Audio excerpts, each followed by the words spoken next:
Disclaimer! The following episode contains spoilers for Dragon Age Absolution. Don't go crying to your mum if we spoil it for you. You've been warned. Welcome to Podcapers, the official podcast for a place to hang your cape. And this week, look, I need a week to get my head straight on when it comes to Avatar 2. Okay? I need that. I need that time. This is easy for me. Cue the music!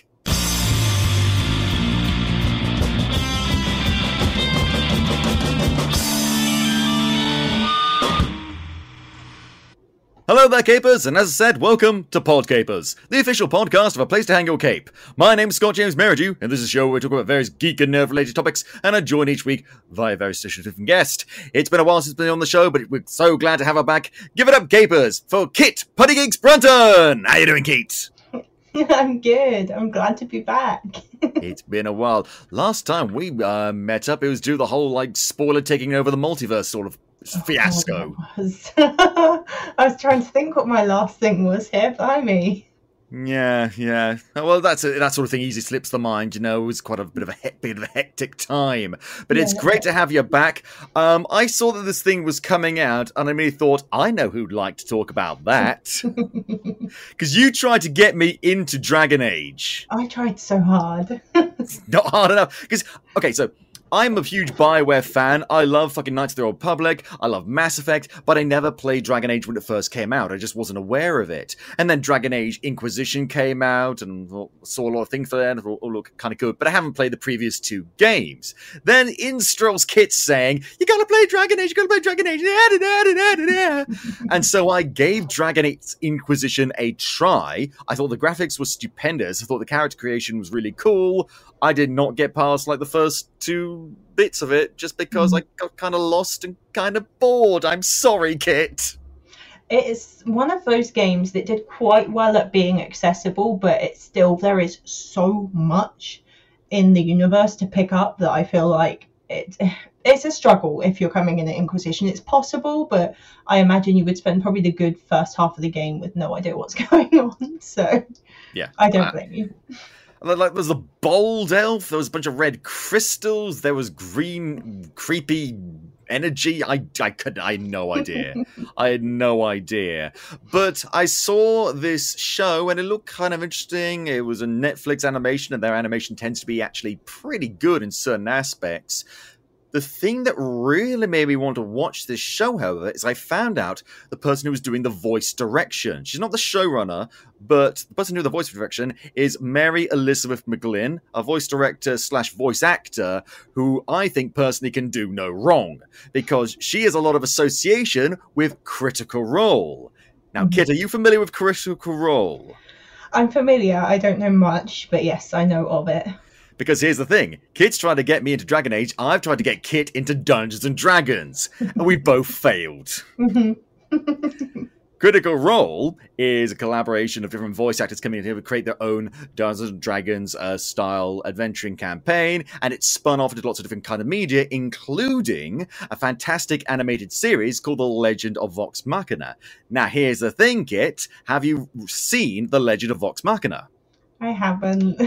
Right, shame on you. Because not only, you see, talk about accessibility, that is really accessible to new people. You don't need to know about the world, about the lore, about these characters. It offers a fresh introduction for new people, and it's an awful lot of fun. Mary Elizabeth McGlynn, it's going to be very hard for me to say that name, she did the voice direction for that show, and these are veteran voice actors, some of whom have appeared in this show. Matt Mercer is in this show, and everything. He's in everything, yeah. He's fucking McCree or Cassidy or whatever the fuck we're calling him these days. And he's the Dungeon Master for Critical Role, and he plays a few roles in this show, and he's fucking amazing, and he has perfect hair. And I could go on, but this is your homework, kid. If we do this, you're going to go on Amazon Prime, fucking watch Legend of Vox Machina, and you'll have a lot of fun. Ashley Birch, who's also in this show, she's been on Critical Role. Voice actors, they know everyone and everything, so it's a very insular community when they get really high up there. But it was, and Phil Lamar's also been in there. There's all sorts of, because Mary Elizabeth McGlynn knows everyone. Hell, she's married to Steve Blum, one of the biggest voice actors out there. So you can imagine there's a lot of A-tier talent being brought in on this show, and that made me really want to check it out. And honestly, I'm glad I did. I have thoughts, and I know you have thoughts as well, Kit. Yes. We are going to get into all of that. Before we do that, it's time for the news!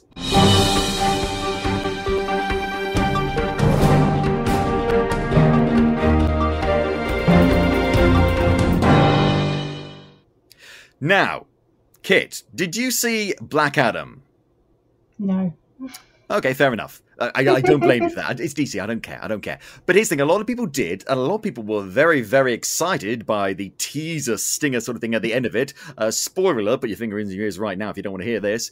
Henry Cavill came back as Superman. And it seemed like he might have been gone as Superman, but now he's back. And a lot of people were very, very, very happy. Mm-hmm. Then it was announced that James Gunn was going to be the new head of DC Films, and he's completely scrapped all these other DC films that have been in production, including Wonder Woman 3, and Henry Cavill is now out as Superman. Yikes. Dear God. There's more. No. I don't think there's a single DC fan who's happy about this, which is why I'm very happy about this. I mean, I like Henry Cavill. I think he's a decent actor, and I thought he was fine as Superman. The character was shit, but that's not his fault. He didn't write the damn thing. In a good Superman movie, he would have been a good Superman, but we're never going to get that chance because we've never had a good Superman with him. It's never happened. Yeah. I haven't got any hot takes on him as Superman. I'm still very upset about the whole Witcher situation. Oh, God. Yeah, well, that's the thing. The wounds were still fresh of The Witcher. Mm-hmm. Him leaving that of his own volition this time because he was so annoyed with the deviation from the original source material, which is why he got into the show in the first place. In fairness, he's been 100% clear and honest about his motivations going into the show and leaving the show. So we can't fault him for that. No. But then immediately after that, suddenly he's booted from Superman. He's just like, what? So I'm going to go back to Enola Holmes 3? Because that's all I've done. And that fucking Mission Impossible thing with a mustache. And frankly, that caused too much controversy just for having a mustache. So, oh, God. But poor Henry Cavill. And a poor lot of other fans. Because I think we're still going to get the Flash movie because nothing can kill that. God. Yeah, we've been there. But now we're going to get a bunch of whole new stuff and no Wonder Woman 3, which frankly I'm not going to lose any sleep over. But this also comes over the other Patty Jenkins film, the Rogue Squadron film, being pushed back and no longer having a release date. Which kind of sucks, because I was really looking forward to that film and I was really looking forward to Patty Jenkins making that film. Who knows now? Who knows? I know we don't like Wonder Woman 1984, but Jesus. James Gunn, though, is very good at what he does. He, I think, could absolutely oversee this sort of thing. I like that it's a filmmaker and not a producer or an executive or something like that doing that, because he knows his stuff. And let's be honest, The Suicide Squad was the best DC film to come out in fucking years. Yeah, true. So I'm going to let the DC fans have their little freak out moment, and then afterwards it's sort of like, okay, now it's time to get serious. I think James Gunn could do some good stuff. Or maybe he'll blow the whole thing and we'll be back to square one. Who knows? I have no investment, emotional or otherwise, in DC, so I'm going to be fine. I also do think, though, Henry Cavill will be fine. Because this is a bit of next bit of news item. This is the good news for Henry Cavill. He said that he's going to sign on to do a Warhammer 40k movie. I think for him at the moment, I'm just pleased he's getting to do something else that he's obviously passionate about, because I can imagine the Witcher decision was like a huge decision to undertake, because you cannot deny that man has so much passion and love for the Witcher, to then fall into this Superman situation as well. Like, poor lad. I'm glad he's going to something you can tell he'll love regardless. Yeah. I have no idea how a Warhammer 40k movie is going to go over. Because, I mean, I don't know a lot about Warhammer 40k, but the little bit I've seen from, like, the lore, this is like Grimdark's granddad. It'd be creepy and weird and bad and kind of metal in its own sort of way, but also I don't think this is going to have a ton of mainstream appeal, and I don't think Henry Cavill particularly cares about that. No, which, I mean, you have to respect. Yeah. You're absolutely right. And I wish him well. I'm not into Warhammer 40k, but I know he is, because that's basically all he talked about on the Graham Norton show that one time. Exactly. He loves it, and I think it's awesome to see somebody being such an advocate for like really nerdy stuff and really not giving a shit what anyone thinks about them because of that. And especially for someone who's like mainstream popular and mainstream considered a heartthrob, to be out openly talking about how he loves painting figurines and he doesn't give a shit what anyone thinks. I just kind of love that. I think it's really metal, and I just love it. It makes me happy to see. It makes me very happy to see. It's like the whole Joe Manganiello sort of thing, where he came out like Stephen Colbert and just talking about Dungeons and Dragons all the time. It's just like, hell yes. It's awesome, and it's kind of heartwarming, and I hope it works out. It's not something I'm going to be particularly interested in seeing, but you know, he's not making it for me. I don't think he's up at home thinking, "Oh God, will Scott like this?" No, James Gunn better be, though. Better be. But, so that's what's going on with Henry Cavill. That's what's going on with DC. But there's also news in the Pokemon world, because the Pokemon anime is still ongoing. Did you watch that when you were a kid? Yes, which says how long ago that was. I would rather not say how many years, but too many. Well, it's still ongoing, and here's the thing. The reason why I dropped out of watching it, I just like dropped out after like the Orange Island sort of arc, if you would call it that, because Ash just doesn't really grow up. He's still like fucking 11 years old. But he has become a Pokemon master, apparently. And that is why the creators of the show over in Japan have decided to retire his character. He's going to be exiting the show, and he's going to be replaced after, as you say, God knows how many years, with not one, but 2 new protagonists. And I don't know too much about that. And this isn't going to be something that's going to get me back into watching Pokemon again, because frankly, 151 Pokemon is enough for me to be going on with.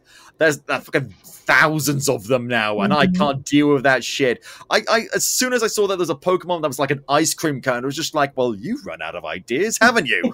Yeah. Like, this maybe should have been put to bed a little while ago if you're starting to get to ice cream cone Pokemons, but... Yeah. Who are we to say anything? I don't think we're the right age anymore to have an opinion, are we? Exactly. It's out by all the kids. Exactly. It's a whole new generation that's watching it now and has continued to watch it. Probably a few generations that have dropped off since we dropped off. Yeah. And that's fine. And it'll be interesting to see new people going into this. It'll be kind of cool. And I'll look back on my Pokemon adventures, watching this as a kid with great fondness. Oh, the bee-free episode, the Butterfree episode. Release. Oh God, Butterfree, I love you. Yeah, it is. I just think it's interesting that after, as you say, decades of this show having very little variation except for like side characters and new Pokemon, suddenly Ash, or I think it's what's it called in Japan, Satori? I don't know. I have no idea. It's not called Ash Ketchum, let me put it that way. Probably not, no. It's just interesting. You know what I really want? Because I love the Detective Pikachu movie. That was something I did watch. I want a fucking spin-off with Jesse James Meowth. Yes. Just going off into the world and having weird, funny, and slightly sexy adventures. Yeah, definitely. I'd be down for that. And maybe some more episodes with James in a bikini. Who knows? But look it up, kids. Google it. Maybe incognito mode. Do it. Really? Do I want to? No. Well, yeah, it's surprisingly affirming, let me put it that way. Right. In their way that only Japan can be. But with that all the way, I think it's about time for some ads. Check them out.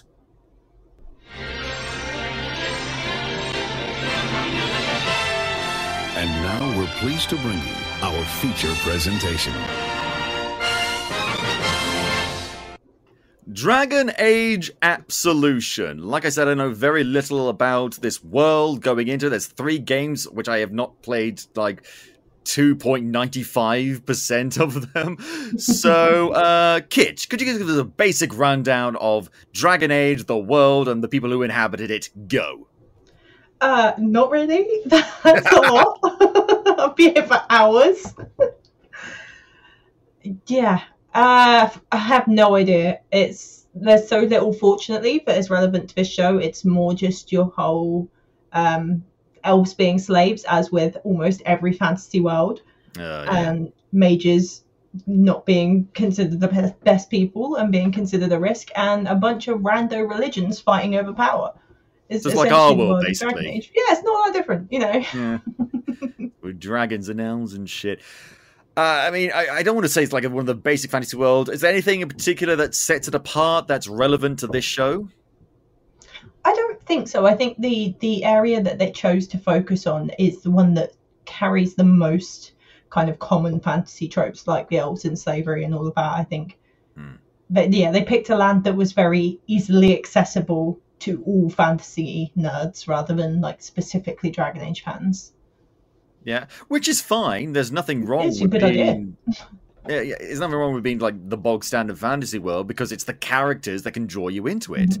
And I must say, I did like a lot of these characters, and that honestly, I liked it. Like these characters, despite themselves, because these are not bad characters, but we are not given a ton of time to get to know these characters. I saw the episodes, well, those 6 episodes, so I thought, okay, these episodes are going to be like an hour long, 45 minutes long, whatever. No, they are 25 minutes long, not including intro and credits and things like that. And, yeah, this show's kind of rushed. Yes. Less so towards the middle, I feel, but definitely the beginning and the end, it is rushed. You need to pay fucking laser attention to get what's going on, and I struggled. Knowing more about this world than I did you struggle at all in the beginning? I did, actually. Even knowing more about the world, I was a bit like, where are we? I think it almost hindered me in some ways, because I didn't know what to expect. It just came up saying we're in Navarra, and me and my husband were having kind of conversations and missing bits, trying to figure out, where are we timescale? Is this pre or post Inquisition? What group is this? Where are we? Where are they from? So you've got all the different accents, and Navarra isn't somewhere you've seen much in the game either. So we were very much like, okay, why would we be there? Why have we got this mixed group of people, like trying to figure it all out, and where we were timescale wise? And I think that tripped us up a little bit, trying to get into the show, because we were trying too hard to figure out where things were and what was going on and get our feet. So I do feel like they kind of just dropped you in almost a little too hard. And that can work with some things. Sometimes you just want to get straight into the meat of the story. But with this, I feel like even for like Dragon Age veterans, there's probably a lot you'd miss in that first episode for trying to get your head around what's going on and who the people are. And yeah, I think you could have done with a little bit more intro time, really.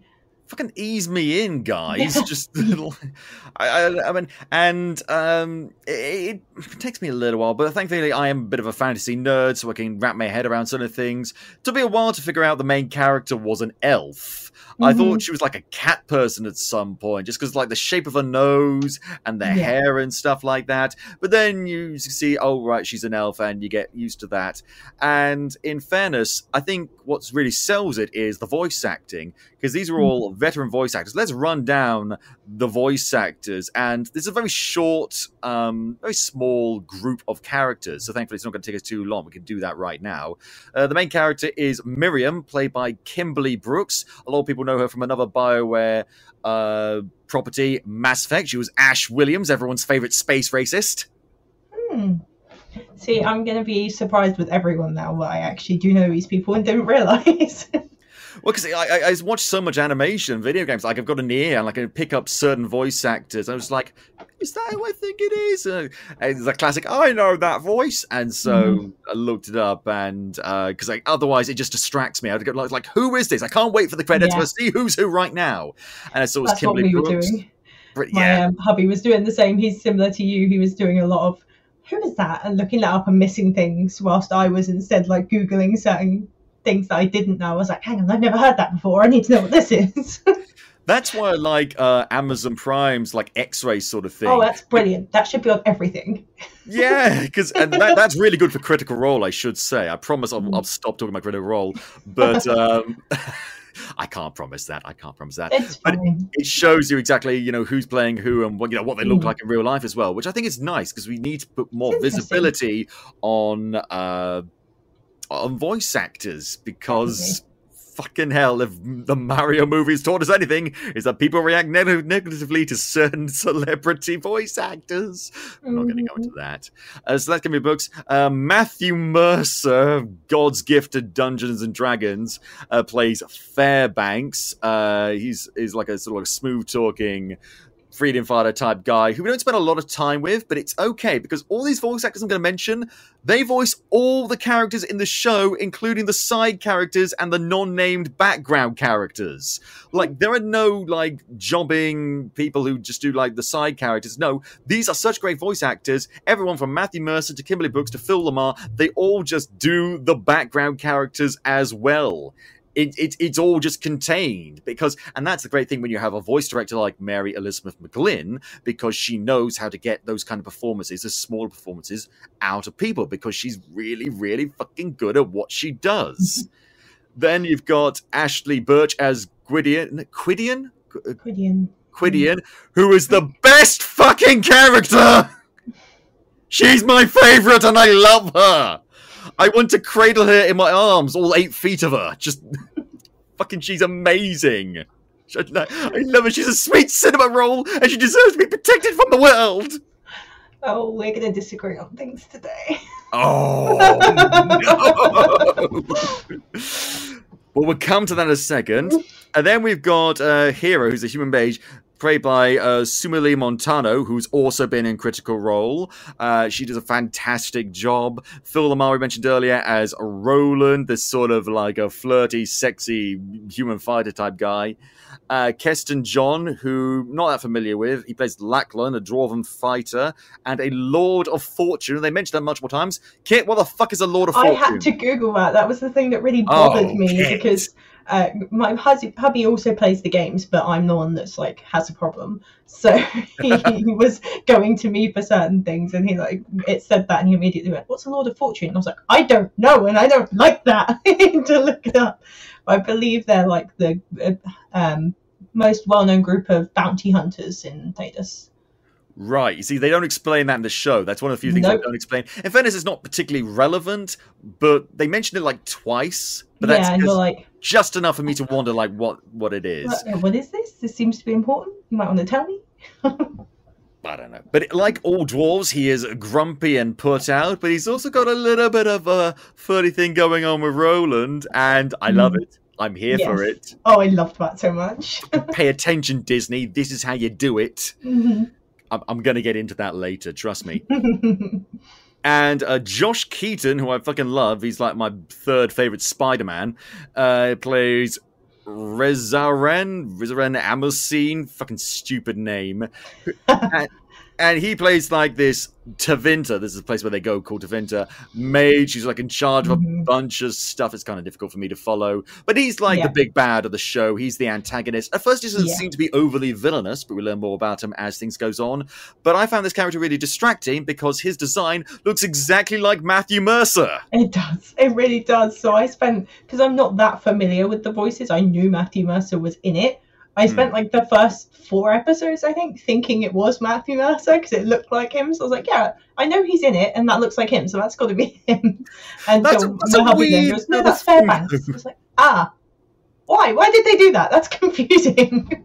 That is really confusing. In fairness, look, any moderately handsome man with like curtain brown hair. Long hair. Yeah. Me to think Matthew Mercer, but maybe that's just me. And then there's Zara Fazal as Tassia, who's like a knight commander of the Templar Order who works with the Tavinta people and is like the possible girlfriend of Josh Keaton's character. I'm just going to refer to him as Josh Keaton from now on because it's a stupid name. There's a whole bunch of stuff going there, but she also does a great job. You can really feel like there's sort of the conflict in a lot of voice. But also, we get 2 guest characters. One I won't talk about right now. We'll save that for the end. But the other guest character appears in the first episode is Miranda Raisin as Cassandra Pendergast, who I know is from the games. Yes. Oh my god, the screaming in our house. It was a lot. The second her and Liliana came up on screen, I was like, babies! Yes! Freaking out. Is she important in the games then? She is. She's one of the companions for Inquisition. Okay. That's the third one. Yeah, don't know. I was just like, I know she's important. I've heard of, because I've seen like reviews and stuff from the other games. I've just never actually played them, so I can pick up like one or two characters. And those are like all the voice actors and all the main characters that are in it. There's a few other side characters that frankly we don't really need to talk about. Well, there's one other character that doesn't really have a voice except for one bit, named Neb, and he's like the bodyguard sort of Josh Keaton's character. There's a lot more going on there because he appears to be quite silent. What's going on there? And it's going to be very interesting. But we start off episode 1. I've been struggling to find like noted synopsises of this show. So we're just not going to bother with our usual format of going episode by episode. That's what I like to do because it provides a great structure for me. But frankly, these episodes are kind of short anyway, so there's not much point in doing that. We'll just start off with the story just as one whole thing. We start episode 1 in Navarro. Did you say it was Navarra? Navarra, yeah.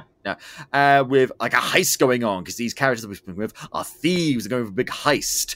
And they're trying to conduct a heist, and it turns out that a lot of people that have been scaling up the wall of this big mage tower are actually distraction for Miriam so that she can sneak in another way and get what they're looking to get. And she's like in a big thieves group with this character, Roland. Here's the thing, though. Let's take this opportunity to talk about the animation. Because they do this big, like, rotating sort of shot of the mage tower and the people climbing up it. And I thought to myself, that's some interesting choices for the animation.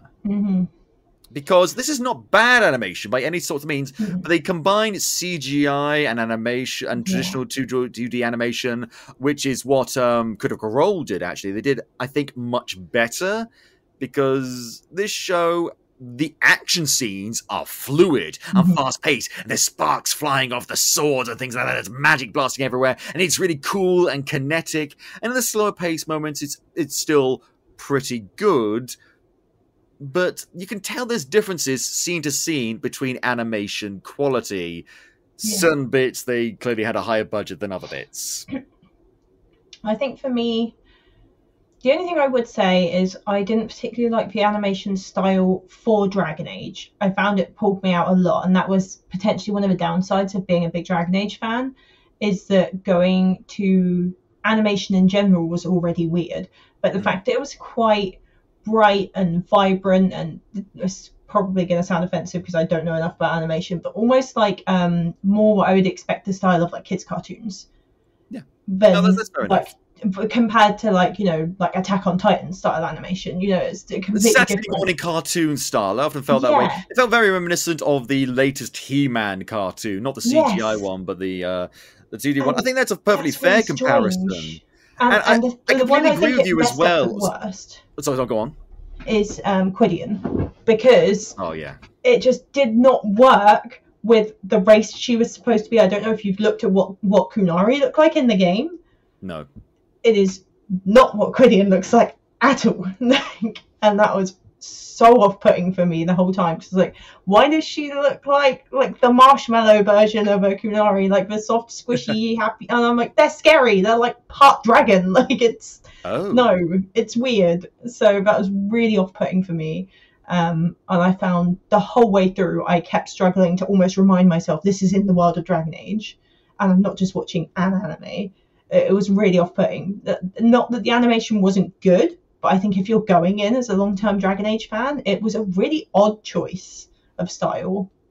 I completely get it, and that's part of the reason why I'm so glad you're here, is because I would never would notice that. I just saw, like, sweet cinnamon roll, 7-foot-tall drink of water, and thought everything was fine. I have seen, like, images of Kunari, whatever they're called, before. There's this one character from Inquisition that I heard a lot of people, like, really like, called Iron Bull. Is that right?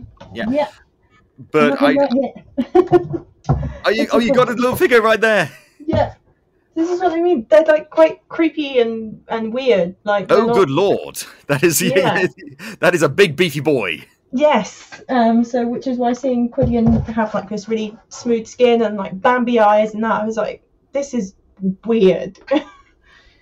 I completely get it, because I had a similar issue with another BioWare animation from a few years ago, because I'm really into Mass Effect, and they did this short film, well, not a short film, but a film called Paragon Lost, featuring the character of James Vega from Mass Effect 3, and it's not a bad thing at all, but it was very weird in terms of the animation choices that they made. It's sort of like a half, as you say, anime style, which I think was fantastic. So, but it's interesting, but it's enough to get you going. And like I said, the characters do draw you in. And eventually there's a parting of the ways between Miriam, Roland, and the rest of their thieves guild, because she gets hired by Fairbanks. Fairbanks? Yeah, it was Fairbanks. Yeah, sorry. Just because I can immediately think of like Douglas Fairbanks and things when you say that. It's just like, that confuses me. That throws me off. And it ends up with a big fight scene, and this is where it really does show the meat of the animation. The fight scene is really cool. Miriam's doing flips and stuff. She's got like this dual dagger sort of thing that are connected by like this monofilament wire. It's so cool. Every one of her fight scenes made me so excited. It is an awful, awful lot of fun. And they send those other guys fighting. And by the way, this, when you talk about a kids' cartoon, this is not for kids. There is depictions of blood and gore and swear words, and they're not really sexual themes at all, but still. And so maybe don't show it to the kids. But I like that there's a greater, wider array of animation for adults, because I've always said that animation is not just for kids. It is for everyone. But then she's introduced, well, not introduced, to her old partner, Hera. Now, Hera, when I say partner, I don't mean partners in crime. I mean, they were a couple. They were romantically involved. And right off the bat, we've got a main character who is unequivocally, unabashedly, explicitly gay, and is was in a relationship, and hopefully will be soon in a relationship with another gay woman. And they have an on-screen kiss, and they make declarations of affection to each other. And I was sitting there screaming, "See that, strange world? That's how you do it!"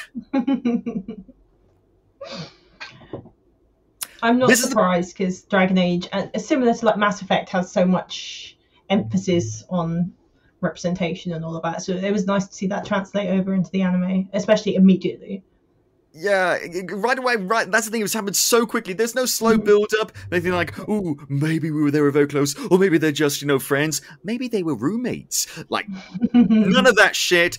Immediately, full-on gay. And I was like, yes! Fucking yes, because people are so quick to praise Disney for Strange World, like, oh, it's the first Disney film to show like an actually queer character. It's just like, okay, yeah, yes. First of all, other gay characters before with Disney. Let's be honest, this is not the first. Let's be honest first. And yes, they actually did show that, and yes, that has absolutely good representation 10 years ago. Yes. That would have been really avant-garde. That would have been really breaking boundaries 10 years ago. Or even 15 years ago. Let's be charitable, actually. Just say 10 years ago. But we fucking moved on since then. We've had things like BioWare doing Mass Effect and Dragon Age, Critical Role, and all these other animations doing fucking She-Ra and the Princesses of Power, which has been gone for several years now, and is still much better, much bigger, I don't want to say better, but bigger representation than Disney have ever done. And I'm just thinking, like, fucking hell, Disney, why do you stroll in an hour late to the party and pretend like you're the first one there? Yeah. I know, I'm sorry, Kat, I know you're a huge Disney fan. You are wearing a Disney hoodie right now. And I'm sorry to say that. But you're right.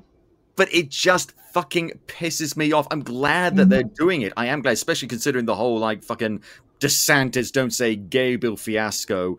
But I'm sick of them giving us the bare minimum. Yeah, it may need to do better. When there are shows like this that are just casually just showing the representation like it's no big deal, which it is, which it should be at the very least. And it's not even the only gay couple in the show. In that one show that's like 6 small episodes. Yes, fucking hell. It's probably only slightly longer than the full length of Strange World. And yet they have 2 gay couples here, one who have a previous relationship and one who are developing a birching relationship. I'm just going to spoil that right now. Roland and Lachlan, they have a couple of like flirty bits here and there. There are a couple of bits where like they get a little bit physically close, suggested words. And then the final episode, they full on smooch, and it is awesome. It's fucking awesome. Like, they're gonna die, and Lachlan grabs Ronan, and he kisses him, and Ronan's initially taken aback, but then he's like, oh, hell yeah, and they kiss him back, and it's yay! It makes me happy. And then there's Dizzy's going like, oh, he mentioned how he likes a boy. Mm-hmm. Okay, they're gonna get together? Possibly. They're gonna kiss? No, because the foreign censors don't like that. It's that is why. That is why Netflix, they don't give a shit. It's just like, although I say that, Netflix have been cancelling a lot of queer shows. That they've been doing that a lot. I'm not going to be too quick to praise them, because they have been doing that a lot. Mind you, they cancel a whole fucking bunch of shows. They fucking like shotgun Just spray. Everything. I don't know why. I don't know what their problem is. I don't know. What is their fucking internal strategy meetings just like? Gone, gone, gone. Do we really want to get Stranger Things gone? Sorry, scratch that out, scratch that out. Anyway, gone, gone. But we're getting off track. So Blackland's brought on board with Fairbanks as well as Hera and Quidian, and they're basically saying like, we want to go and rob the people in Tevinter because he's got this thing called the Circulum Infinitum, which is a stupid name for a magical item. It's a stupid name. I was just like, oh, you really thought long and hard about that, didn't you? You're just like, no, that's. It's not a, it's a silly thing, but it's a whole thing is that it supposedly can resurrect the dead, and they want to get that for the remains of the Inquisition, which I guess is gone. I don't know why. Something to do with something called the Breach. Yeah, there's two options at the end of the game. So that was it. There was a lot of stuff that was interesting for me as they were mentioning it. I'm like, oh, are they going to address what like the canon choice is now? But either way, regardless of what you choose, the Inquisition can either like I think it's optionally disband or like publicly disband, but a small portion of them stay together as like almost like a spy organization to track down the next villain of the next game. So which is coming. There's going to be a Dragon Age 4 Dreadwolf, something like that. Yes, we would love to have a date on that. Anytime, BioWare, anytime. I mean, even Clock's ticking. Like, Kit's getting antsy. 10 years. Come on. Well, they've been busy, you know, making Anthem. Exactly. Fucking hell, EA. We're getting ahead of ourselves. But it's revealed that the reason why they want to get Miriam on this whole endeavor is because she used to live in Tevinter, where elves are kept as slaves. And she is understandably quite upset about that. And she's just like, you're just using me, blah, blah, blah, blah, blah. She's clearly got a lot of angst going on. And at first I didn't really like Miriam that much because she felt like a bit too moody. But then you spend more time with her and you see Tevinter and you really get to understand exactly why. And she becomes very sympathetic, in my opinion. But then Hera is just like, yes, but once we do this, we can retire, we can go off and make cheese in the fucking hinterlands or whatever it is. And they're just like, yes, go you cottagecore lesbians. Kiss, kiss for love. I've been waiting to use that sound effect for quite a while. And so they're all formed and they're going to be going off to Tevinter to grab the Circulum Infinitum. And then we get a montage of them going through various different biomes. And you think like, are you walking across the entire fucking world? You go from like a grassland to a desert, like a full-blown sand desert. Do you know how big those things are? They're not like a couple of miles along. You are walking through a fucking desert. Get a camel, you idiots! Do they have camels in this world, Kit? Not sure. They have horses. They have mounts and stuff, so I'm not sure. Fucking get one of those then! Jesus! There was no choice. Let's have a look at some point. No, I'm not going to do it now because I'll be flicking through the book for ages to figure out how far Navarra to Tevinter actually is. But I think it's pretty far. So I don't know why they'd walk, but anyway. Again, I have no idea about the geography of this world, so I don't know how feasible that is. I'm relying a lot on you, kid, let's be honest. But they managed to make it to Tevinter, and then it's revealed the plan. They're going to sneak in through secret tunnels, and they're going to have to use various tricks and things to get through. All the while, they're pretending they're like lying low, but Miriam has to pretend to be a slave elf. And it turns out she's been covering up this like slave tattoo marking on the side of her face, which it turned out is actually Josh Keaton's character's name.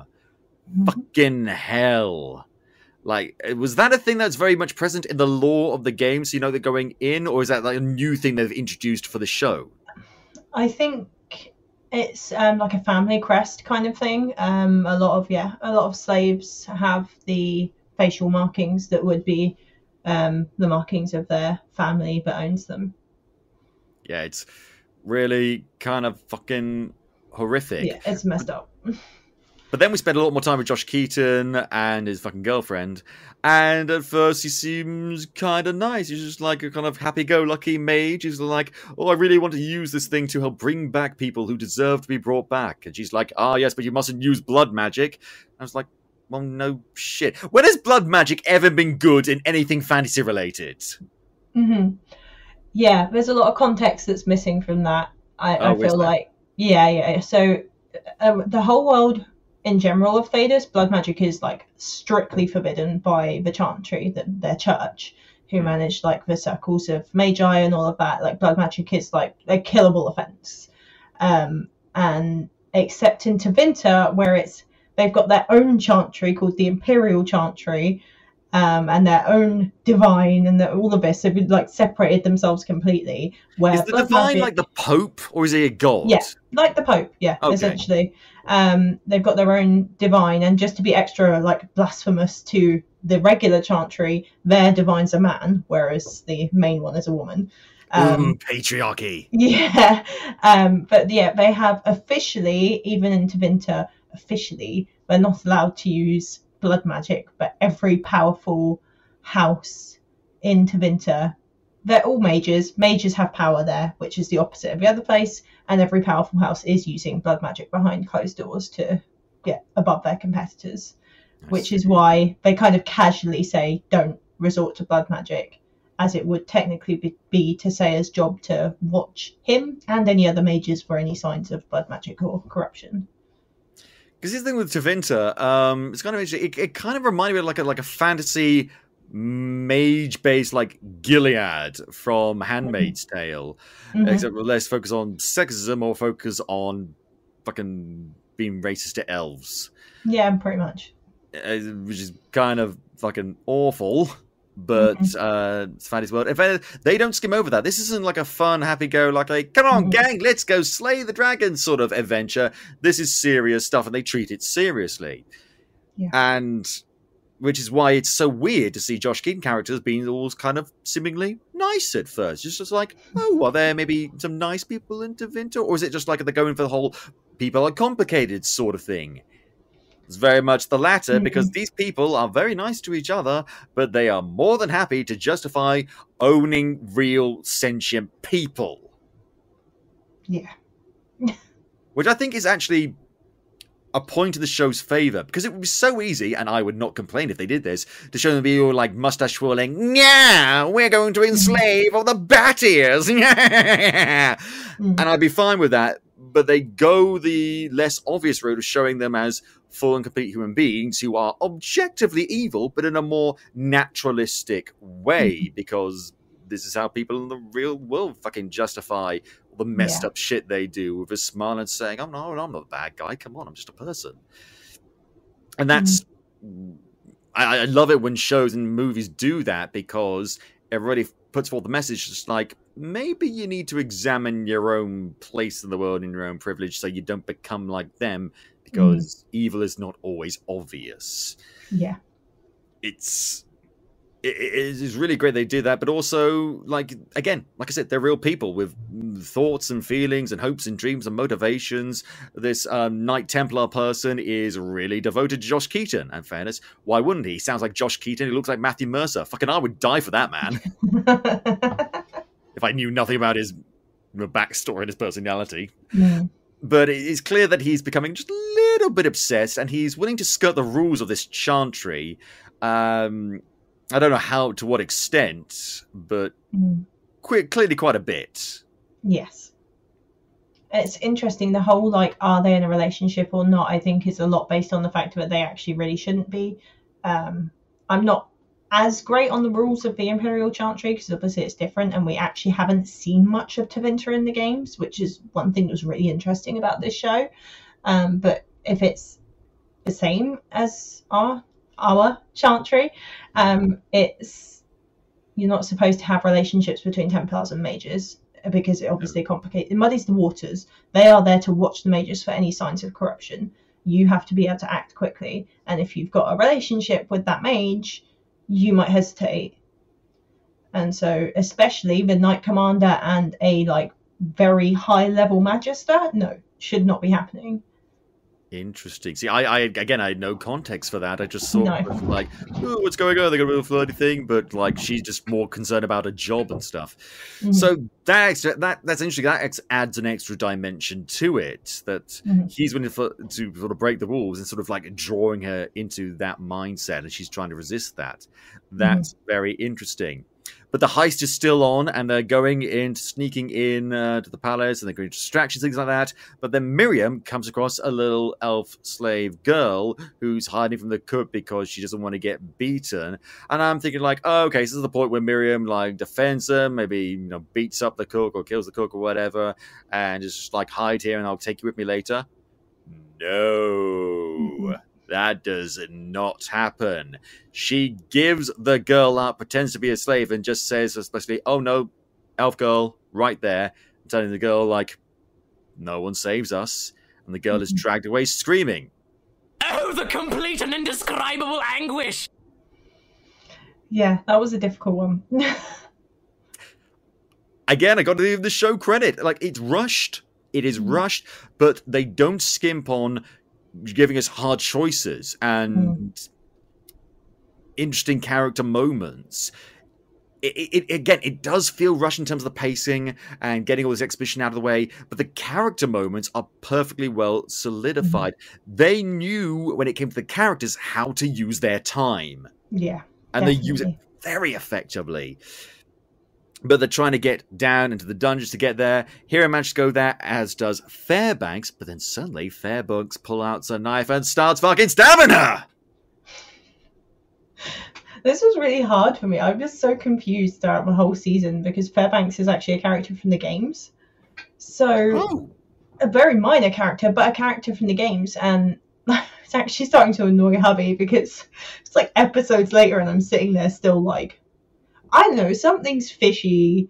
I can't see why they'd bring in an existing character and make him a traitor. There is nothing in the games and no links that he has that make sense for him to do this. And I was like, I don't get it. If you wanted to do that, why not use a completely original character? Just, like the whole thing, I wasn't really concentrating on the plot because I kept just thinking, what the fuck? Why have they done this? Fairbanks would never. Oh goodness, Fairbanks. You don't know him well enough to know that, but it was more he doesn't have any links to anyone in Tevinter or anyone else. His only links are to Orlais, which is where he was supposed to be taking the bracelet. So it was me sitting there the whole time going, huh? There's no logical reason for him to do this. Which is why there's a bit of a twist later on in the show that I think I personally think they kind of butchered the explanation of that, but we'll get to that when we get to that. Yes. But Hera manages to beat him off. She managed to get her hands on the circular info item. Fairbanks dies. Bye-bye Matthew Mercer. Don't worry, he'll appear in like side characters from now on. And it seems like the whole thing is falling apart around them because they strip back this magical security system which is designed for some reason to kill everyone in the fucking palace. What kind of security system fucking does that? That's not a security system, that's a self-destruct button. Why would you have that? Why? They say, oh, it's to stop a full-scale coup. Yeah, I'm pretty sure that's not going to be great if you kill everyone in the palace, including the people trying the coup and the people defending against the coup. Yeah. And they say there's certain rooms where that's not going to happen, but if anyone knows enough about it to pull off a coup, they're going to know which rooms there are, and they're just going to hide out in those, aren't they? It's very Tevinter. Just kill everyone. Oh, right, okay. When they were explaining it, they're like, no, it's for a slave revolt. And in that case, they'd be like, we would much rather kill everyone in the palace than risk allowing slaves to get any power here. Like, yeah, that's That's pretty convincing. Not gonna lie, I'm not surprised by that. Yeah, and then it turns out, they mentioned this earlier, blink and you miss it. They say they've got like slave corpses hidden in all the walls. Turns out that security system unleashes a horde of slave zombie elves on everyone in the palace. Well, that was grim. Yeah. Fucking weird. And suddenly all our characters are running around the place trying desperately not to die. Hera's trapped like between like this in this like fucking energy cage sort of thing, and they're trying to get to her. Meanwhile, all the characters are just running around screaming, and Quidian is going around saving a few elves and just being genuinely adorable. Now, I know you don't like the character design, and that is perfectly fair. Do you actually like her character herself? I do. I'm just very conflicted about her. She's a likable character. I feel like it was a really strange personality choice for a Kunari. It is possible. It totally is possible. There are some Kunari who are born outside of the religion and grow up in the regular world and are not like regular Kunari. So it is a possibility, but I thought it was a really weird choice if you're only going to have one Kunari in the show to have a Kunari who is like everyone else, not like a Kunari, if that makes sense. So that was a bit like, you're not what I was expecting. I mean, again, I don't have the context for that. So, their religion. So, what are Kunari like, generally speaking? They have a very intense religion. They don't have names. They have titles based on what their jobs are within the religion, and they don't believe in magic. Like her being a mage is totally weird because Kunari mages are essentially slaves. They are not permitted to use their magic. They're literally hauled around in these like chain things so that they can't use magic and are treated like possessions. So having a free, happy, and funny Kunari mage was like, what the fuck? This is so weird. That's like having a hippie pacifist Krogan. Yeah, yes, essentially.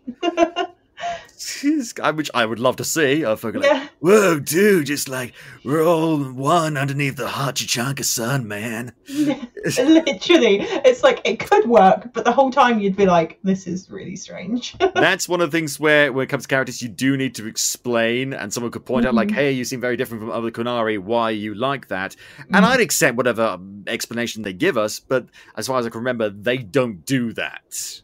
No. So, but then if you know the universe, the second that you see she's a Kunari mage and is wandering around doing magic, you're like, okay, yeah, you clearly were not born into the Kun, because otherwise you would not be able to do any of that. So it's one of the things where knowing it doesn't really help that matter. Yeah, it helps a lot in you understanding how it works, but then sometimes, yeah, like I said, it can backfire because I found it really hard to bond with her character because the whole time I was like, this is such an odd choice. Rizal was just in awe, just saying like, yes, Slay Queen! But all this is going to shit, but they do manage to finally get out with them all saying, we'll come back for you, Hera. But then they're confronted by Josh Keaton, and it turns out that fucking Miriam grew up with him and her brother, Neb. The weird mute bodyguard that's been following him around this whole time called Neb is her brother, and it turns out he's dead. Yeah. Oh! This gets revealed to us in bits and pieces, but long story short, she was brought up as a sibling, quote-unquote, with him, except for his mum, like, constantly told her and her brother that they were slaves. I really don't know why Josh Keaton keeps referring to them as siblings. It's so weird. Very, very... Like, he's clearly going through some shit, and he obviously... Here's the thing. It's very interesting, because it speaks very much of, like, less master-slave dynamics, and more privileged fop who grows up in a house full of servants and considers them family. But they very much don't feel the same way. There's real, like, Knives Out vibes going on. And she obviously does not reciprocate those feelings at all. It turns out she was being raised to be like his left hand, like an assassin spy for his family, which is a pretty cool idea, but she's still very much a slave. turns out though he was going through like this fucking not the quickening. What's it called? The harrowing. Right. Here we are. No. Going through this harrowing thing, which is supposed to give like magical powers or some sort of shit, and he's told by his mum, like, no, you need to go through it even though it hurts because no one's failed the harrowing in 300 years in our family, da da da da da. And she basically just magic shit that kills her brother Neb, and then a demon gets infected with him. But Miriam doesn't like that, so she tries to kill Neb and the mum, succeeds in killing the mum. And then Josh Keaton characters wakes up after being knocked out. He's just like, oh god, what's going on here? Run. And now they're back, and he's just like, I'm going to bring our family back together. I'm going to use the circulum of magical whiz power to bring back Neb. Miriam's just like, oh my god, that is fucking messed up. Because, like, he's a fucking corpse guy. Stop! He's already dead. Yeah, it's not good. The funny thing is, with the context of the harrowing, the whole thing was fucking Rosarin's fault anyway. Oh. Not fault, but he was too weak to do the harrowing. He would have become possessed by a demon, and instead the mum connected them, I guess, or whatever. I've never seen it done. I didn't know it could be done, but blood magic to Vinter, they do whatever they want. Yeah. She just substituted that into Neb's body instead, so he would become an abomination instead of Rosarin. So he should have just failed his harrowing and died, essentially. Yeah. But again, it's one rule for the rich and powerful, another rule for the rest of us. Exactly. And it's not a happy reunion between us. She's like fully pissed off. And this is where I talked about animation budgets going higher. It's high for all the action sequences, but in this one, the facial animations on Miriam as she's confronting him, it's very overly exaggerated. The best example I can think of is there was a DC movie from a few years ago. It was like an adaptation of the Judas Contract from Teen Titans. And it has very sort of not stilted, but basic animation. It's perfectly fun. It's good animation. But then there's a bit where one of the characters is like confronting another character, and suddenly her face becomes like 10 times more animated than it's ever been. And it's kind of weird. It doesn't fit with the previous style of animation. And I get it. You're trying to show a greater level of emotion on the character's face, but it's so at odds with the previous animation. It makes absolutely no sense. It is more off-putting than anything else. And it's the same here. But it shows that Josh Keaton is kind of going off the deep end, and Miriam is really not happy about it, showing just like, you have no idea what you're talking about. I was a slave and I'm not going back. They managed to escape, but Hera has been left behind, and Miriam, because she's in love with her, wants to go back and get her. Some of the others want to cut and run. Some aren't sure what to do. They got the circular thing, but suddenly everything's on lockdown. It's just like, what are we going to do? And we get a few bits of character moments between the characters, with the Knight Commander and also Lachlan and Roland and things like that. I think the person who gets the least amount of character development is probably Quidian. Yeah, she's just there most of the time, which is a shame. They don't really make use of her development-wise. She doesn't get any emotional moments. She doesn't really create much. She's always an emotional moment. She's always having an emotion. It's just not a lot of character development, as you say. She's a very lovely character that does stuff and makes sense with the context of the story. It's just, as you say, not a lot of character development that's left out for other people. Lachlan wants to cut and run, but he's slowly convinced back into it. He's just like, oh, I'm just here for money. I'm just here for getting paid. And it's just like, you want to kiss Roland. You want to kiss Roland. But then they're going to try and go back into the palace to get Hera back. It's, again, very much the same as way they went in for the heist, just like a distraction and then someone walking in through the front door. Very little has changed. It's kind of amazing that the people guarding the palace weren't more prepared for that. Yeah.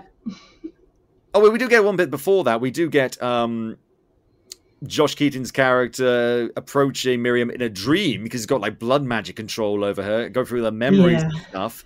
And he's just like, I sure want to show the vision of my future. I'm going to bring Ned back and then I will rule Tevinter, blah, blah, blah, blah, blah. And then you'll be my left-hand side and he'll be my right-hand side and we'll be family again. Just like, So you want me to be a slave again? He's just like, well, yeah, but it'll be fine. Oh, so you're like completely a dickhead. Yeah. just like he just wants to own her. He sees that as a familial relationship, but he is just about possession. He still thinks she's a possession that he can decide how to use. Yeah, absolutely.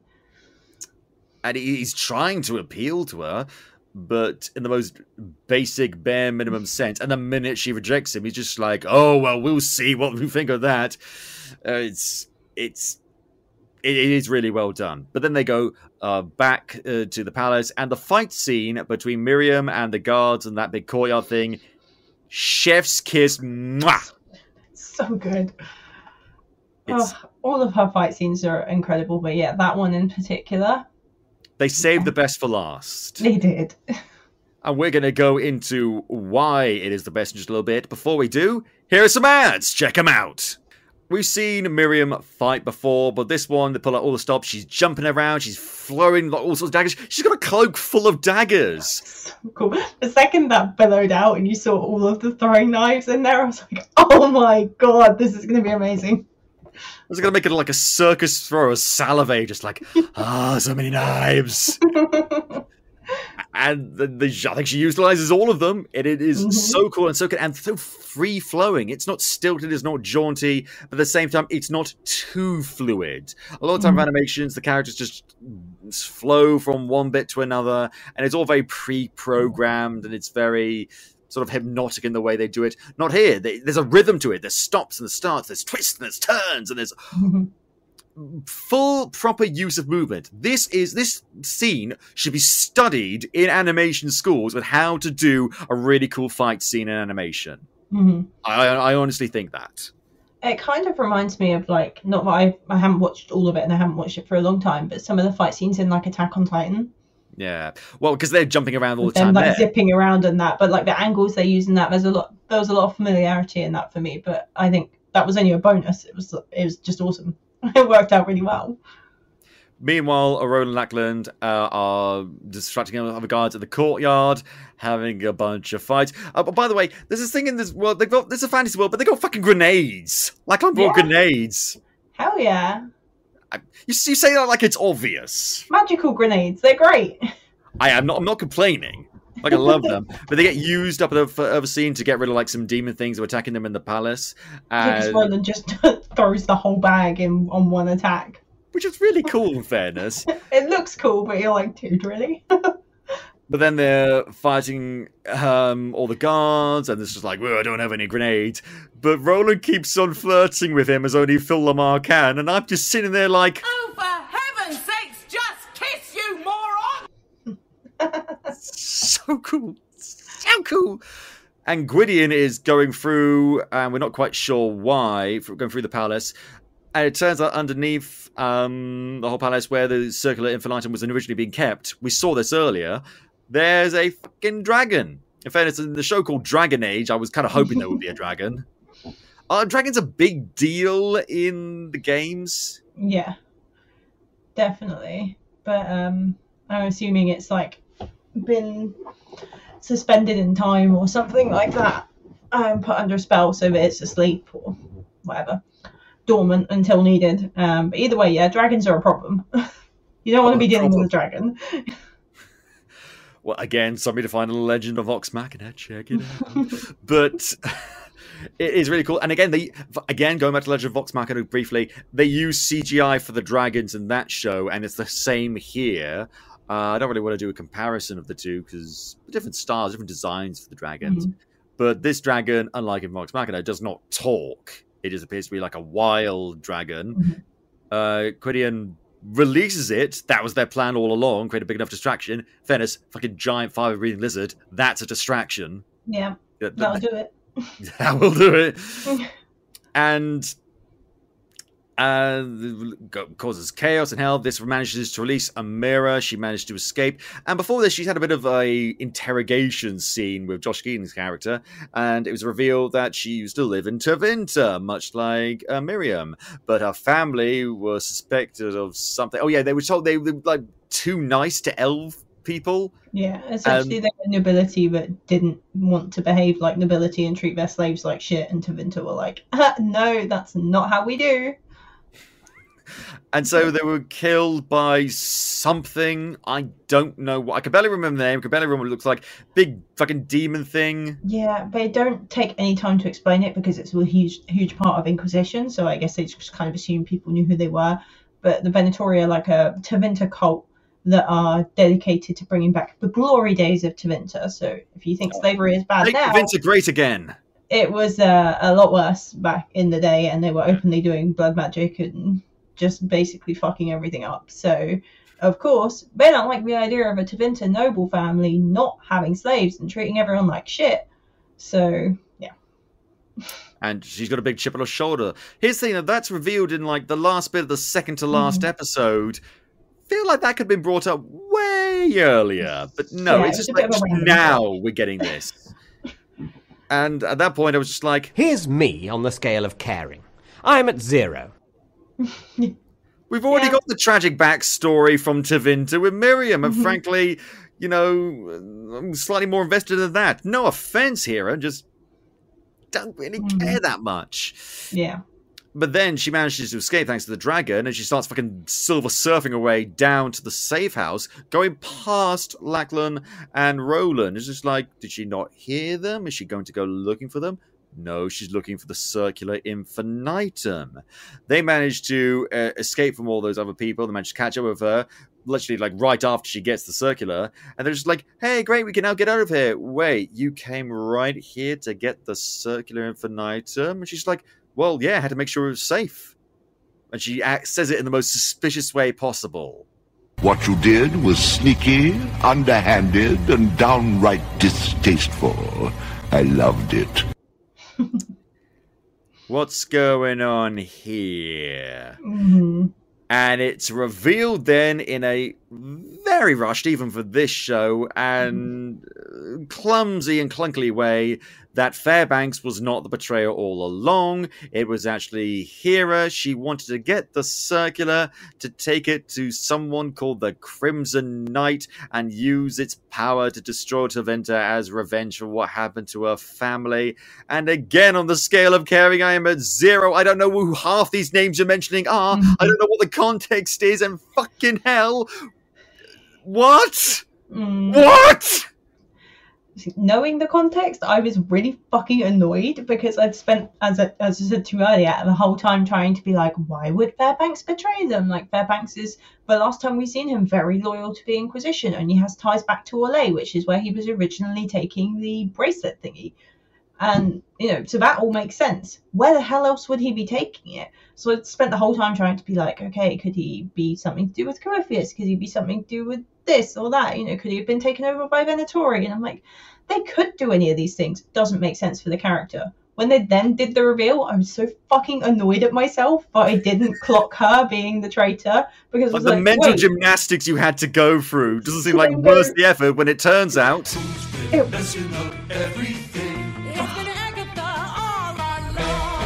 So annoying.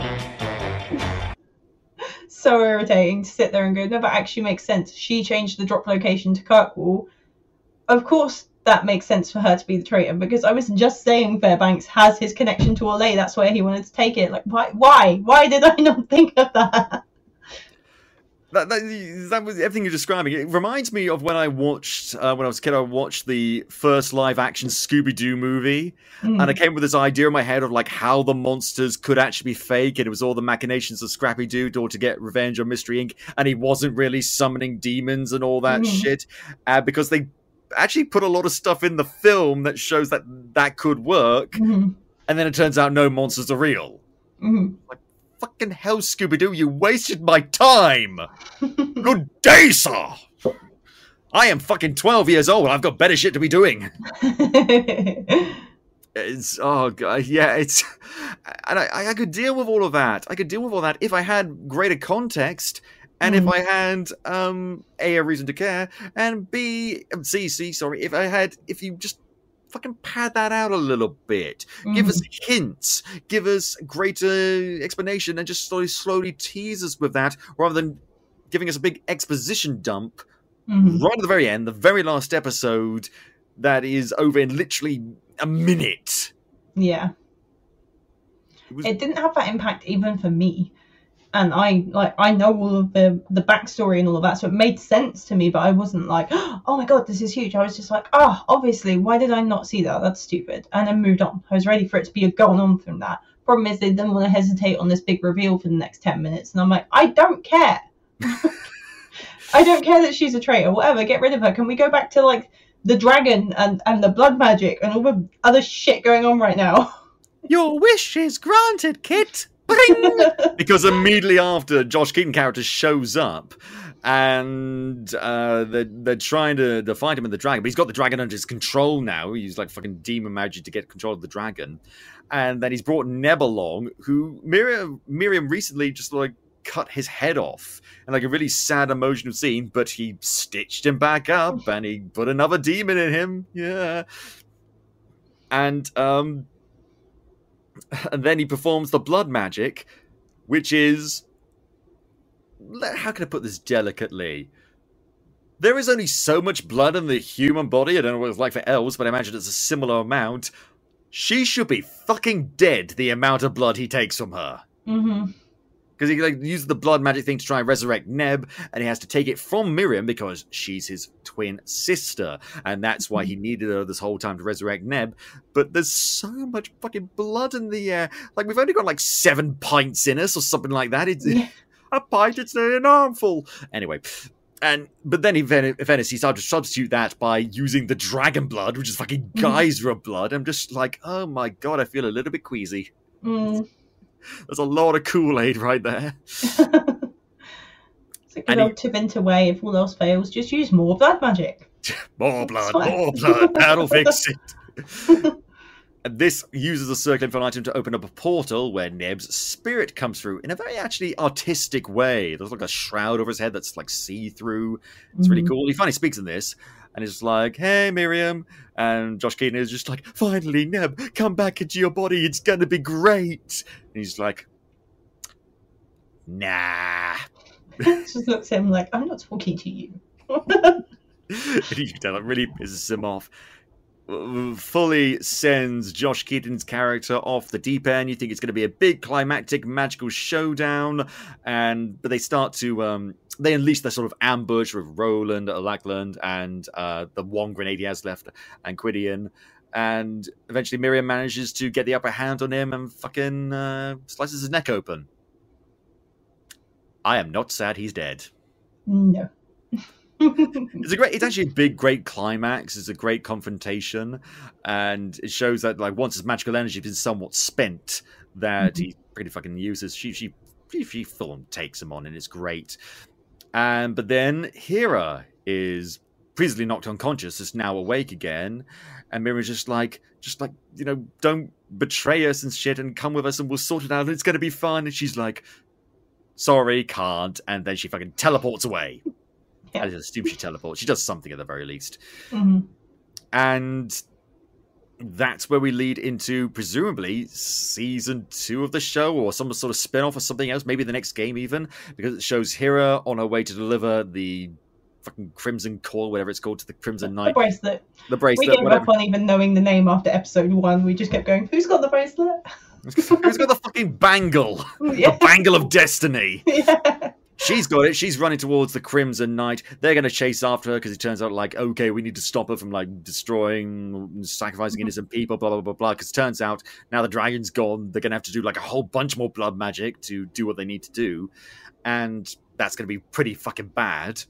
And even Lackland is just like, Mirror, I'm going to, do it for the money. But previously, like we say before, he had a big old smooch with Roland. And so it was just like, oh, they're going to get together. It's going to be great. Like, we've already had one sad end to a sapphic relationship, but at least we've got a homoerotic relationship going on right now. And it's going to be great. And meanwhile, Knight Templar lady is cradling the body of her boyfriend, just like, oh, she's going to go hunting him. She's definitely going to go after them. And then we cut to the Crimson Knight, and I have no idea who the Crimson Knight was. Is it that guy? Is it the bunch of the crystals? But then it's Well, here's the thing. There's a character in the crystal who, according to Wikipedia, is called Meredith, played by Jean Gilpin.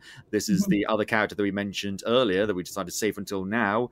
I thought I recognized the voice, but it was just like, who's that character? Because I've not heard that voice before. Turns out she's a character from Dragon Age 2? Yeah, it was a big reveal for people who've played the games, but I was like a little bit sad when I sat and thought about it after. I was like, if you haven't played the games, that just ended abruptly with no explanation. I Correct. was like, there's me and my hubby both sat there going, oh my god!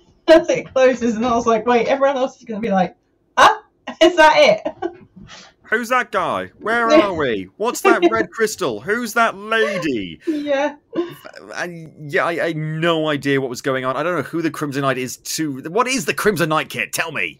So, if we're right, because they didn't give us any explanation either, just what we saw, considering it's in Kirkwall and it's Red Lyrium, I'm assuming it is Meredith, and we Googled it and that's what everyone's saying, so I guess so. She is the Knight Commander from Kirkwall who turned evil at the end of the second game and turned into a big red lyrium statue, so we all thought she was dead. But no, she is now just powered by the red lyrium and apparently trying to destroy the world with this bracelet thing, so... Yeah, we have a return of a previous villain, which is interesting. Cool. Not something any of us saw coming, that's for sure, because they've been setting up a new big villain for the next game. So for us, at least, that was quite like, oh, holy shit! Okay, we're going back to this. Well, this is the question. I don't know if this is going to be self-contained or not. I've heard no word of a season 2 sort of thing, and let's be honest, it's Netflix, so flip a coin, and we'll never get a season 2, or we'll never hear about this ever again. But that's the end of the show, and honestly, if the show had been longer, I honestly don't know if I would have been happy to invest this much time in it. But for 6 episodes, less than half an hour each, I consider this actually time well spent. And we're going to go into why it's time well spent in just a moment. Before we do, here's another set of ads. Check them out. So, let's start with the pros as opposed to the cons straight away. Characters. Pro. Animation in terms of the action scenes. Pro. And the brevity when it knew how to use its time properly. Pro. And emotional character moments.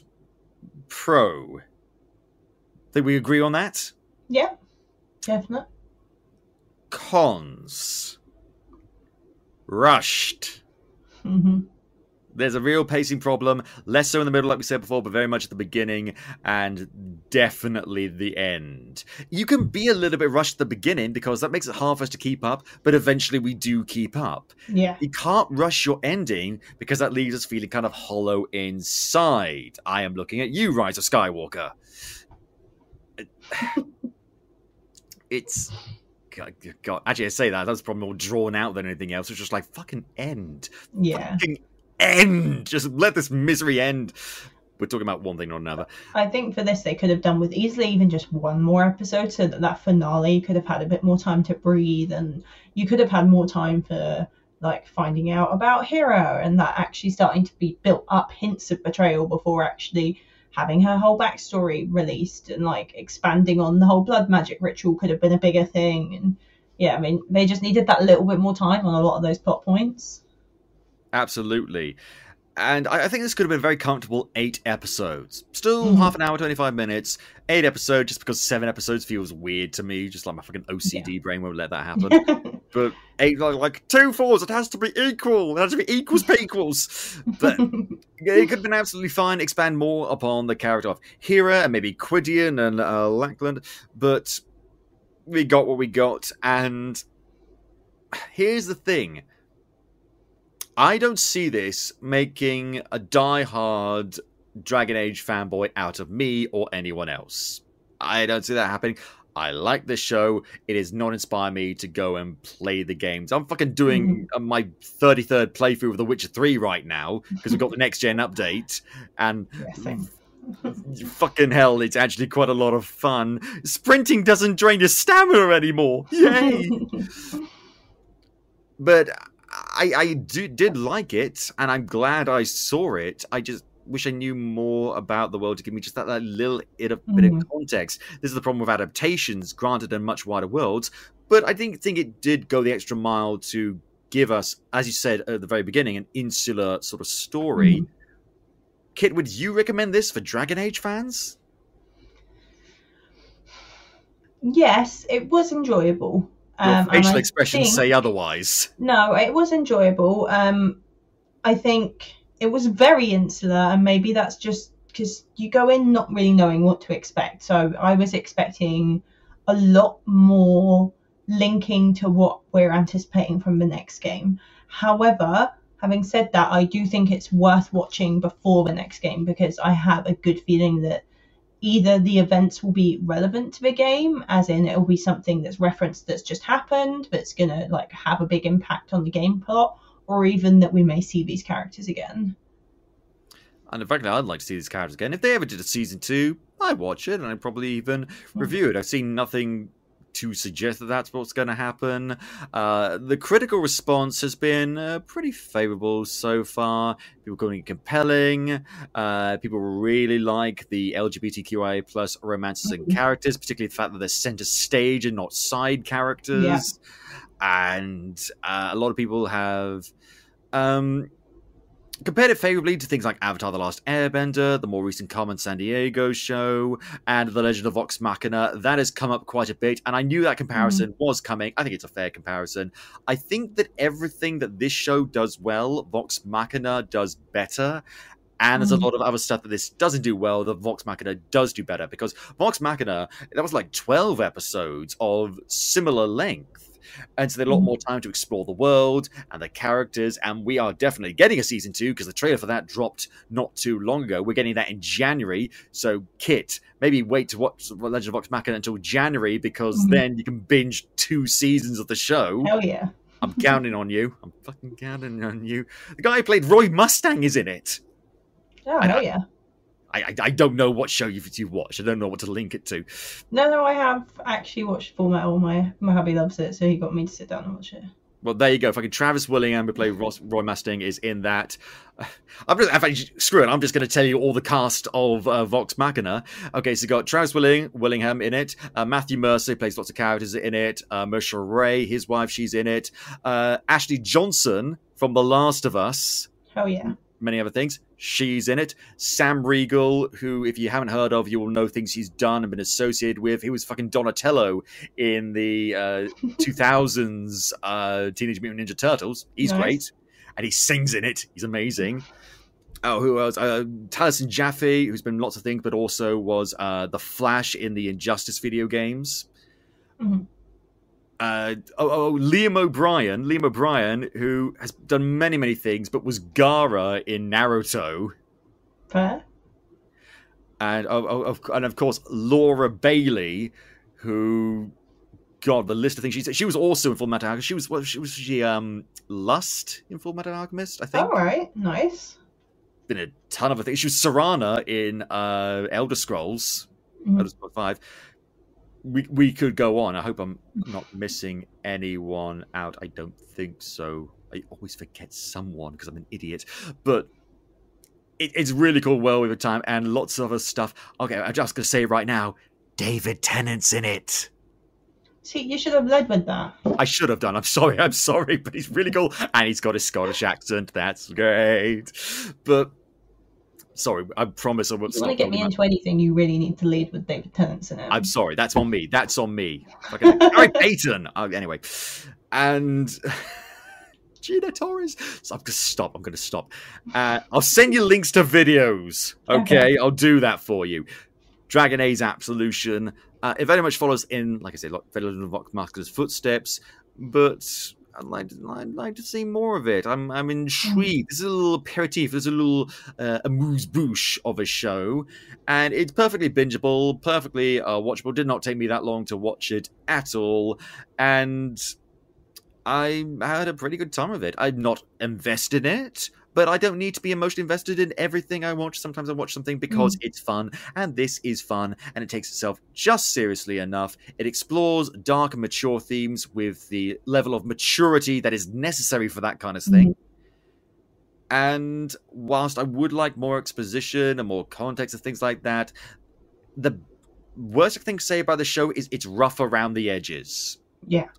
And if you're going to be rough, be around the edges. Yeah. That's the place to be rough. And so, any other final thoughts on the show? I think personally, as a Dragon Age fan, it did a really good job of setting up well for the next game. That's the biggest praise I can give it as a fan, is that having watched the show, I came out of it thinking, hell yeah, I'm really excited to see how this links up with the game. There's a lot of things that kind of wondering whether or not we'll see these characters again in game, whether that's just as side characters, part of the background of what's happened just before the game starting, or whether that's even potentially if we could see them as companions. Hubby and I were having good conversations. I would pay the next game if Quidian was in it. I do that.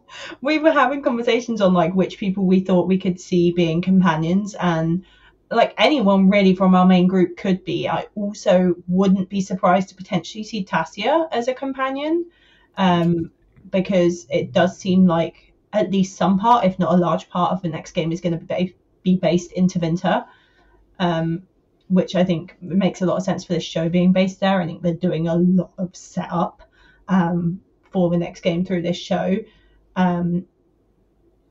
And yeah, I think it was just interesting expanding on that, knowing we're going to Tevinter, seeing a little bit of Tevinter politics for the first time, actually seeing part of Tevinter. I would have liked to see Minrathous, but that's potentially where the next game is based, so I'm not surprised that they held off from letting us see that location, because they want it to be this big moment in the game that we finally get to go there. But yeah, I liked it, and I liked a lot of the little kind of lore Easter eggs and things for the fans. So like getting to see Navarra for, I would say, for the first time. I think there's a Dragon Age movie that's based there. I just haven't actually got around to watching. Seeing Liliana and Cassandra, albeit briefly, getting to see Fairbanks, who's a character we know. Just those little things were quite nice as fans to be like, hell yeah, we get to see people we know. We get to see places we know that we've heard of in the games we've never been to before. And for newcomers like me, you get great animation, a half-decent story, interesting characters, and a bucket load of fantastic voice actors headed by a fantastic voice director. Now, I should say the showrunner for this show is a person called, I'm mispronouncing this already, I just know it, Margaret Scott. I don't know anything about this person. I don't know what they've done before. I found very little information, unfortunately, but I think they did a great job. And the fact they're calling them they shows I don't even know that much about them. Just don't know who they are. But I'd like to see more from them. I think this is great. If they don't even have their own Wikipedia page, then frankly, this is probably the first time they've done something showrunning-wise that I know of, at least. And they fucking knocked it out of the park. This is great. Like I say, rough around the edges, but they got exactly who they needed to do to play these roles, and they did them fantastically. Like these characters, it's a lot of fun. So it sets the standard for the, drive-by animation show that's an awful lot of fun. You don't need to go back to this. I don't see people creating huge fandoms. Although I say this online, a lot of discourse about, the fact that the gay characters, because let's be honest, the gay community, or just the whole LGBTQIA plus community in general, just latches on to anyone who thinks is remotely part of their community, even just a little hint of it, and will ship and exploit the fuck out of that. And I know that because currently the thing I am reading right now, instead of an actual book, is a fan fiction about Remus Lupin and Sirius Black being in love in Hogwarts. I approve wholeheartedly. Wolfstar is the name of the ship, and I am down for it. I don't know. Apparently it's quite a famous fanfic. It's a really long one, which is what I love. It's called All the Young Dudes. This is so funny. This is my worlds colliding. Well, is the thing. I wasn't going to do this, but I thought with all the chats we've had about fan fiction, and I saw like this online essay about this sort of stuff and how it evolved over this sort of pairing this ship evolved over the years. And I checked it out, and fucking hell, it's actually amazing. It's really good. It's written the style of J.K. Rowling, but without everything that makes her so horrible. Yeah. There's actual fucking content warnings. in the fucking chapters, and it's great. And there's like 188 chapters. I'm only like halfway through. I've been binging it like crazy, just like more. And I think people are going to do the same with these characters. Maybe it'll grow and be bigger than what it started out as, and a lot of good stuff has come out of that. Fucking hell, look at all the Supernatural fanfic. I mean, the Dragon Age fanfiction community is already huge, so it would not surprise me. Oh, well then go, fanfiction writers, go /fish writers, go! Your sapphic love interests await you. And yeah, this was fun. This was an awful lot of fun, and I'm so glad I got to do a review kit. On that note, then we're gonna end the show. Thank you so much for joining me today. Thank you for having me. Always happy to talk Dragon Age. Not at all. And if you enjoy the show, Capers, please tell your friends, shout it from the rooftops. And if you haven't already, go back and listen to some of the other super episodes, like all the times we've had Kit before, talking about fan fiction or cosplay, all the great stuff that Kit's into. You can listen to the show on iTunes, YouTube, Spotify, Amazon Music, and all good podcast apps, or at podcapers.com. If you want to get in touch with us, suggest show topics, or maybe come on the show yourself, you can find us on Facebook, Twitter, and Instagram at AP2HYC. Thank you very much to Dan Harris for our logo, the lovely microphone, the red and blue 3D glasses. Those are mine. And thank you for listening. This has been Podcapers, the official podcast of a place to hang your cape. Cue the music!